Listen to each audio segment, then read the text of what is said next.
tinggal matanya berkedip-kedip. Kami tidak menyangka akhirnya si Cepon, kerbau kami, rubuh di tengah sawah yang hendak dibajak. Benar-benar rubuh tak berdaya. Badannya yang besar dan bulat, setengah terapung di atas lumpur. Keberangsangannya yang kami kenal selama ini lenyap. Barangkali sisa tenaganya habis buat memberontak dari cengkraman bajak yang membelenggu lehernya. Keadaan si Cepon bertambah nista dengan darah yang terus menetes dari kedua lubang hidungnya yang dipasang kaluh. Tak kekang yang menembus cinggurnya, roman muka si Cepon, terutama matanya, bahkan ternyata bisa menunjukkan sikap pasrah total. Suatu hal yang terlambat diketahui oleh anak seorang petani, aku. Tidak seperti pada tahun-tahun yang lalu, musim penghuni jalan kali ini ayah dibuat pusing oleh si Cepon. Kerbau itu menjadi binal. Ayah tak berhasil mengelungkan tali di lehernya, apalagi memasangkan bajak. Maka ayah berbuat sesuatu yang pasti dibenarkan oleh para petani di kampung kami. Memanggil Muskepuk untuk menunjukkan kembali si Cepon. Muskepuk, seorang laki-laki yang kuat dan bermuka kukuh, sudah dikenal sebagai pawang bagi segala macam ternak yang dipelihara para petani. Ironisnya pagi ini kerbau kami rubuh secara menyedihkan di tangan pawang itu. "Hayo, hiya-hiya!" teriak Muskepuk. Tangan kirinya menggoyang-goyangkan tangkai bajak. Tangan kanannya mengayunkan cambuk. Tetapi si Cepon tetap tak bergerak. Muskepuk mengulangi teriakannya, lebih keras. Tali kekang disentakannya kuat-kuat. Cambuknya melecut-lecut, menambah garis-garis memar di punggung si Cepon. Darah makin sering meluncur dari hidung kerbau kami membuat rona merah di atas lumpur melebur dan melebar. "Ah, ayolah!" Muskepuk mencoba mengubah serunya dengan suara yang lebih santun dengan harapan si Cepon akan menurut. Namun kali ini pun dia sia-sia. Kerbau itu tetap mengonggok tanpa gerak, kepalanya seperti terpaku mati pada leher. Seakan dia telah mendapat pelajaran bahwa sedikit saja kepalanya bergerak, berarti tali kaluh akan menggesek luka pada sekat lubang hidungnya.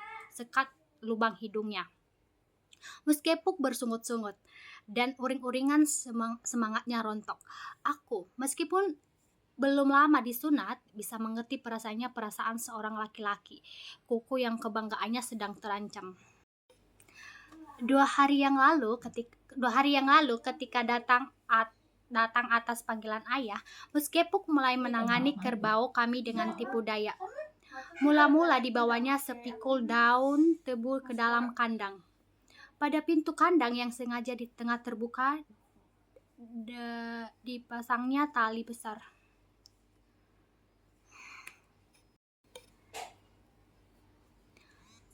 Muskepuk dengan jitu berhasil membuktikan kepada kami bahwa dia lebih pintar dari si Cepon. Kerbau kami terjerat, dan meskipun pagar kandang berantakan, si Cepon gagal membebaskan diri. Bahkan akhirnya dia jatuh terguling ketika Muskepuk dengan jerat yang kedua berhasil membelenggu kaki belakangnya. Dalam keadaan terguling di tanah, kerbau kami tidak bisa berbuat banyak. Apalagi kemudian Muskepuk juga mengikat kedua kaki depannya. Juga sepasang tanduknya disatukan dengan kuat pada dua tongkat pemasung. Si Cepon yang murka hanya bisa mendengus-dengus, matanya merah. Muskepuk mutlak sudah menguasainya. "Nah, lihatlah," ujar Muskepuk sambil berdiri menghadap orang-orang yang menontonnya. "Aku seorang diri telah berhasil menangkap si Cepon dan merebahkannya seorang diri."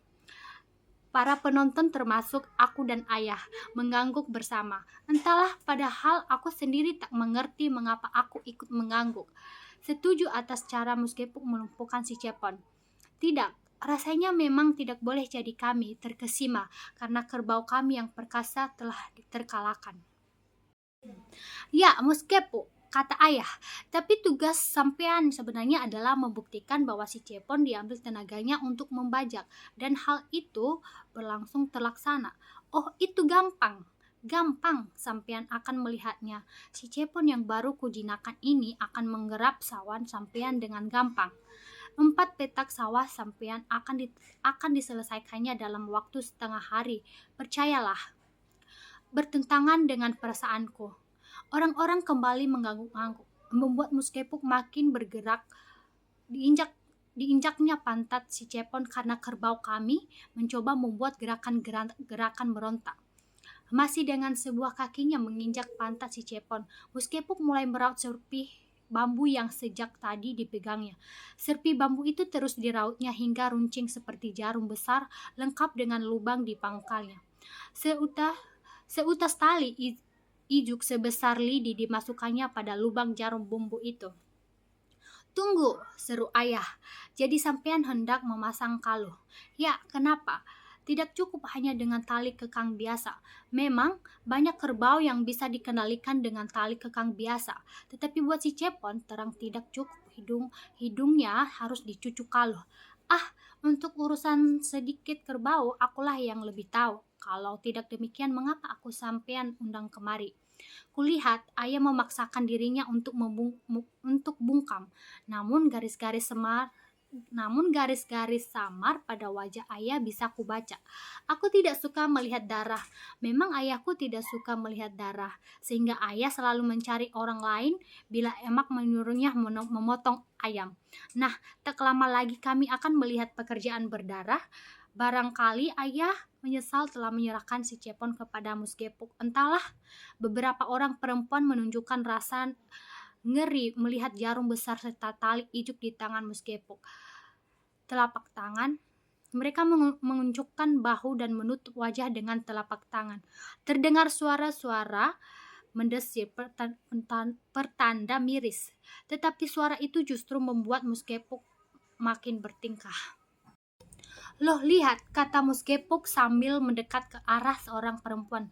"Yang hendak kutusukkan ini bukan apa-apa, melainkan sekadar jarum bambu. Yang hendak kutusuk juga bukan apa-apa, melainkan sekedar cingur kerbau dungu. Dasar perempuan, apa yang membuat kau merasa ngeri?" Wajah perempuan itu berubah masam. Muskepuk tertawa lebar karena merasa sayap kata-katanya sampai kepada sasaran dengan letak. Dia makin bergairah. Muskepuk kelihatan sadar betul bahwa dia berada pada saat yang tepat, yang jarang terjadi. Untuk lebih menonjolkan kelebihannya, dalam hal ini kelebihan Muskepuk adalah kemampuannya melipat gandakan rasa tega sambil menghapus bersih rasa iba. Dan kami para penonton melihat dengan jelas bahwa Muskepuk sungguh menikmati kesempatan itu.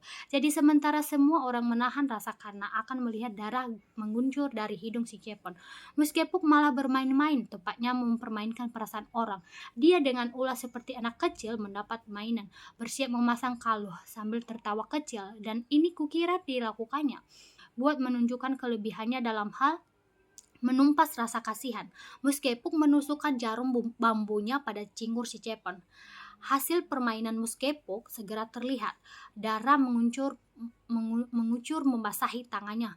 Tubuh si Cepon meregang melenguh-lenguh dan meronta sia-sia. Ekornya mengibas memukul-mukul bumi. Telinganya berputar sebagai baling-baling, tetapi yang menjadikan perempuan memekik adalah semburan kencing dari kubul di Cepon, disusun oleh gumpalan tinja yang terdorong keluar melalui deburnya. Terbukti Muskepuk bersyaraf tangguh. Tangannya terus bekerja, tak peduli apapun.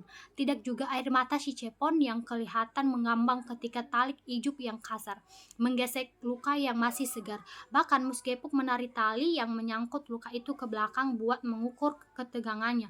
Sebelum membuat simpul mati di antara kedua tanduk kerbau kami, tak ada manusia yang merasa lebih puas daripada dia yang baru saja berhasil menerangkan arti keberadaannya. Muskepuk telah membuktikan dengan gerakan dirinya sebagai seorang pawang. Dia lebih perkasa daripada si Cepon. Dia merasa bangga dengan kelebihannya. Adalah si Cepon yang tergolek dan setengah mengapung di atas lumpur 2 hari kemudian. Atau apakah yang menggongkok itu masih layak disebut seekor kerbau bila dia nyaris kehilangan kepentingannya untuk bereaksi. Dia membiarkan puluhan lalat merebung darah yang mengental di kedua lubang hidungnya.